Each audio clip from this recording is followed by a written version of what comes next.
Muy bien, seguimos aquí en Salvando Vidas. Gracias y no dejen de escribirnos. Centro Integral Vuelve a Soñar está a disposición de todos ustedes si necesitan hablar, compartir, de repente quieren algún consejo, hablar con alguno de nuestros profesionales, escríbanos, llámenos, nosotros nos pondremos en contacto. Y a los que quieran recibir una Biblia de regalo, también tienen que enviar un mensaje. Yo estuve viendo el programa y le vamos a regalar la palabra de Dios, que viene con un video de cómo aprender a leer la Biblia. Así que escríbanos, esto es un regalo de parte de la producción de Salvando Vidas. Pastor Osvaldo, en este segundo bloque vamos a hablar de la situación que vive el país a nivel mundial. Yo no recuerdo, bueno, capaz que vos sí, pero yo no recuerdo haber vivido un tiempo donde el Estado le diga a la iglesia: se pueden reunir tal fecha con tantas personas. Capaz que en los gobiernos comunistas sí, ¿verdad? Pero los países árabes. En los países árabes o China continental o Corea del Norte, de repente se pueden reunir hasta 20 personas, los niños no, adultos mayores tampoco, ¿verdad? Pero usan, dicen, es para preservar la vida. Entiendo, estamos en pandemia, pero cuando las cosas ya no tienen sentido y algunos dicen, pero ¿cómo van a permitir los restaurantes o cómo van a permitir supermercados que hay 400 personas al mismo tiempo y a la iglesia no? Primera pregunta. Segundo, cuando las personas que están hoy enfrente del Ministerio de Salud, no voy a hablar de Paraguay, de cualquier país, tengan ideologías que van contra la iglesia, ¿qué hacemos nosotros? ¿Cómo reaccionamos, Pastor Osvaldo? Vuelvo a reiterar las palabras. Si fuera una cuestión que el Estado paraguayo, a través del Ministerio de Salud Pública y Bienestar Social, esté preservando la vida y en esa preservación esté incluida la iglesia, porque en los colectivos, también los mercados, también hay más aglomeración de gente. Entonces, entendemos la buena fe, que es una forma de litigar. Ahora, si hubiera mala fe, allí sí tendríamos que cuestionar, porque se le ha hecho esas preguntas concretas a ellos, a través del Monseñor Edmundo Valenzuela y la representación de la ASIEP, de la APET, la Asociación de Iglesia Evangélica del Paraguay, y la Asociación de Pastores Evangélicos del Paraguay. Y dieron sus razones, dieron sus teorías, su punto de vista. Hasta cierto punto lo he encontrado muy razonable, porque quiero creer en las personas, más allá que sea cristiana o no, que no tiene nada que ver. A ver, el médico también tiene razones para decir que el aborto tiene que ser usado en cuestiones para preservar la vida de la mamá. Sí, inclusive en el Código Penal está tipificado así actualmente en nosotros, en ese caso terapéutico. O sea, ¿en qué momento la iglesia dice, esto ya no? Está bien, se van a reunir 20 personas, pero no pueden cantar, el culto ahora 1 hora. Personas de 12 años, 65 Personas de 12 años, 65 fuera. Santa Cena, mejor vamos a esperar, porque y van a cantar de esta manera. ¿Y cómo hacemos? Si toda vez sean reglas sanitarias, podemos aceptarlos. Partimos de la base de la buena fe del Estado paraguayo, que ellos son mandatarios nuestros. A la iglesia, por ejemplo, le acusa... ¿Son mandatarios nuestros o son servidores nuestros? No, y el mandatario es el que tiene que servir. Vos dijiste que el poder está en el pueblo. Y sí, porque la teoría del mandato, el que está en eminencia es el mandatario, el que tiene que recibir las órdenes. O sea, su patrón es el pueblo. Su patrón es el pueblo. Y a nosotros nos tildan y nos han hecho un argumento legal, que ningún pastor se puede candidatar a ningún cargo político, ni hacer lobby político, partidario. Tienes que renunciar. Sí, tenés que renunciar a tu llamado. Y nos llama a nosotros clérigos. Y dicen que el Estado es laico. Pero yo, Osvaldo Centurión, soy laico también. Por más que yo soy pastor. ¿Qué es laico? Viene de la palabra griega laos, pueblo. O sea que esa verdad está con mucha oscuridad. Como dice la gente, cuanto más explico, más me complico. Entonces, porque nosotros los cristianos entendemos las verdades de Cristo, cuando Él dijo, ego aletheia, yo soy la verdad. ¿Qué es la aletheia? Aletheia es una palabra griega de la primera declinación, primera sección, caso nominativo singular, con el alfa pura que precedido por la iota, que significa verdad. Y como viene la A, que es el que niega el prefijo alfa, como decir apolítico, ateo, viene de letos, letos es sombra. En ese entendido, Jesús es el único que no tiene ninguna sombra de duda en ningún aspecto. Ahora, cuando quieren ponernos barrera o el palo a la rueda en relación a nuestra unión litúrgica, espiritual, vivencial, social, de cualquier cosa, ahí sí se interpone el Estado porque no es su jurisdicción. Bueno, ahora vamos a la situación que nos toca vivir. Usted estuvo en las reuniones con las partes que hoy están a cargo del tema sanitario. ¿Usted está de acuerdo con todas las normas hoy en el Paraguay? Porque en otros países, España ya va al desconfinamiento y ellos dicen, bueno, separación de 1 metro, tapaboca y lavado de manos, hasta ahí. Pero reúnanse con 2 metros de distancia. Si tu auditorio entran tanto, no hay problema. Antes poníamos la silla todos juntos, ahora no se puede. Listo. En Paraguay, 20. En templos de 12.000. Sí. En templos de 500. Sí. ¿Qué usted piensa? Las razones que ellos dijeron es que no venga de otra comunidad a otra comunidad. Yo vivo en Luque, por ejemplo, y irme a Asunción, que no ocurra eso. Esa es la razón que ellos dicen, que no haya movimiento. O sea, los de Lambaré en Lambaré, los de sí, tal lugar en tal lugar. Y generalmente sí, la mayoría de las iglesias están así. algunos no, las megas iglesias vienen de todos lados, de diferentes lados. Por eso quiero creer en la buena fe, vuelvo a decir otra vez, de los gobernantes. Pero no quiero tener una opinión particular porque me quiero mover como iglesia.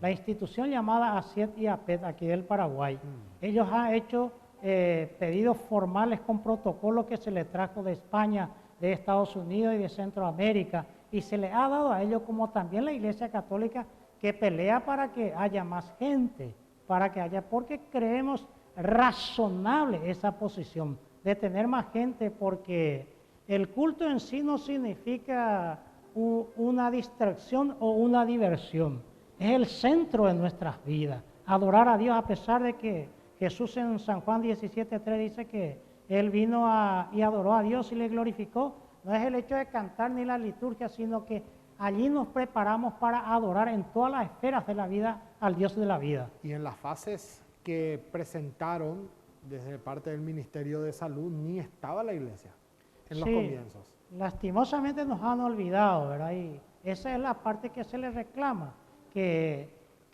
se tuvo en cuenta muchas otras instituciones y no se pensó en la iglesia. Y porque no somos algo esencial, dicen. Y sí, pero el 93 al 97% de la población paraguaya es cristiana. Pero podemos orar en nuestras casas, podemos rezar en nuestras casas. ¿Por qué nos apuramos tanto en querer volver? Y por una cuestión ya de nuestra psiquis cristiana, que creemos que en el templo se consustancia todas las cosas. La pregunta es cómo se organizó esa iglesia primitiva sin templo. No lo tuvieron. En ninguna parte de la escritura menciona el cristianismo le hace diferencia a todas las religiones del mundo en que no tiene templo. Y la iglesia, Pablo nunca dice, recojan esa ofrenda, los diezmos, guárdense los dineros para la construcción, comprar aquel terreno. Jamás hay ninguna mención, ni la mera posibilidad de construirlo y de decirlo absolutamente. Y no solamente los padres de la iglesia, hasta el 313 que Constantino hizo el decreto de tolerancia, después en el 323 se volvió la religión oficial del Estado. La iglesia imperial es un problema.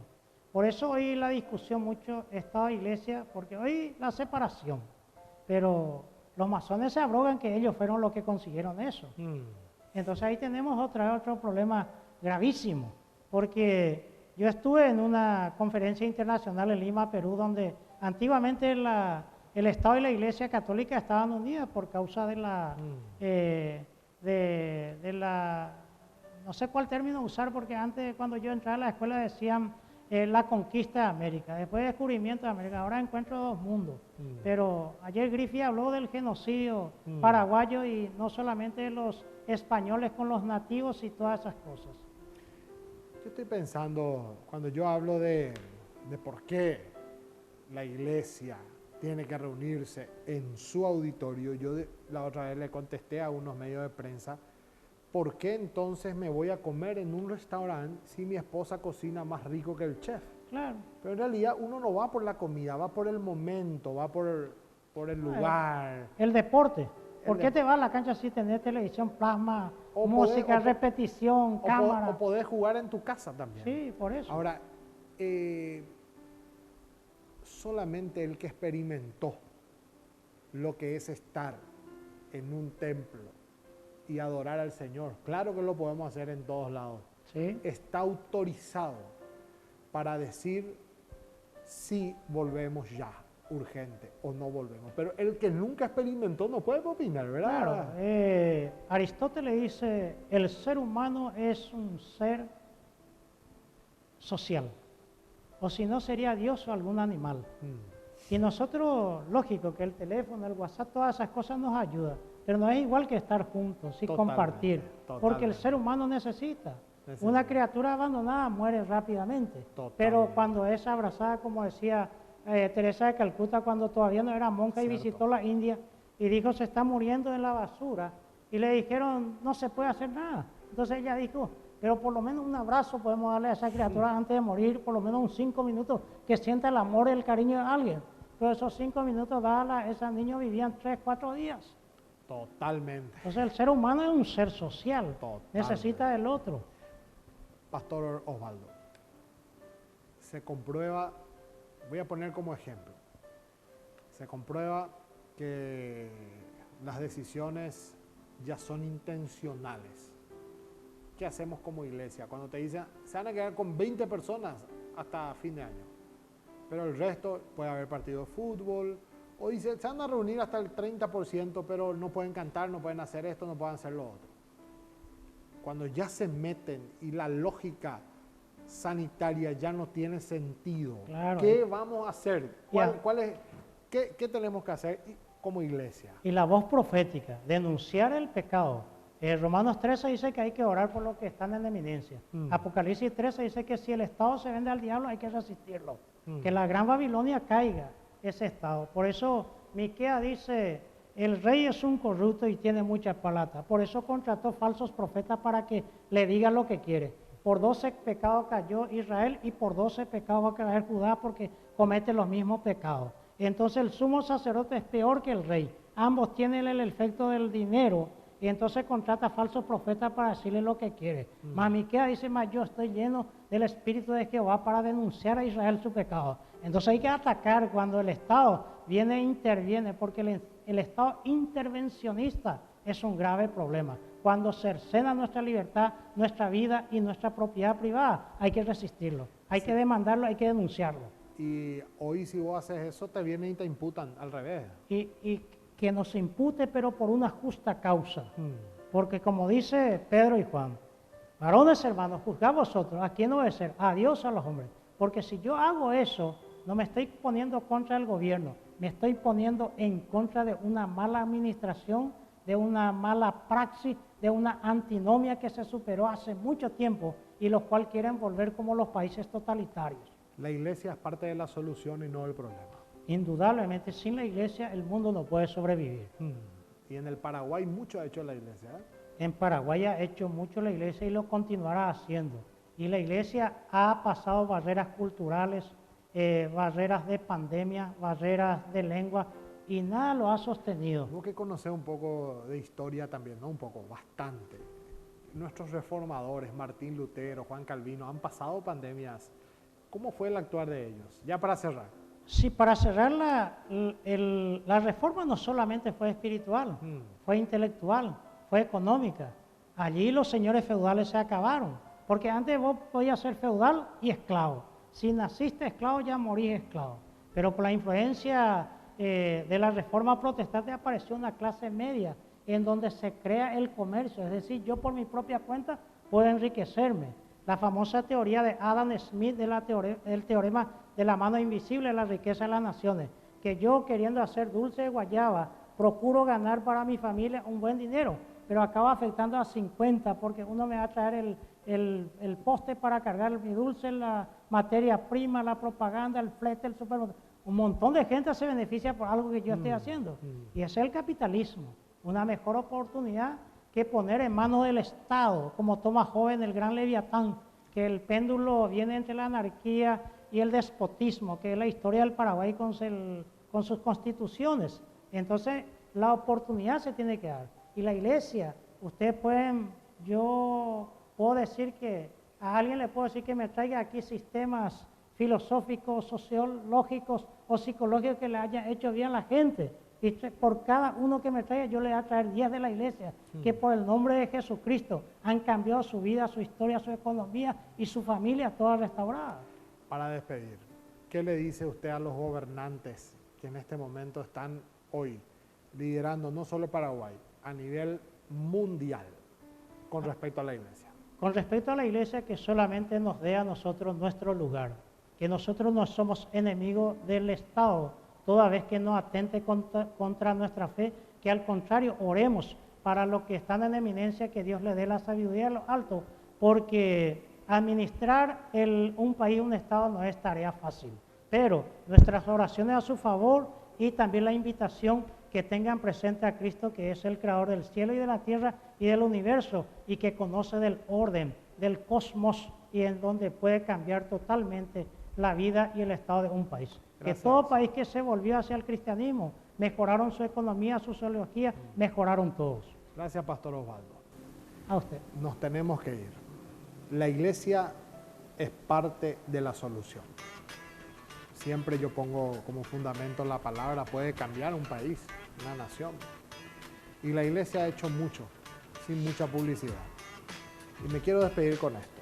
La iglesia siempre va a ser parte de la solución. Y vamos a estar todos movilizados orando por un Paraguay o por una Argentina o por el país que usted esté viendo. Pero algo también que le quiero decir a los gobernantes de turno. Es cierto, la iglesia ahora, pero la iglesia tiene muchísimos proyectos de transformación que aportan para el cambio de una nación.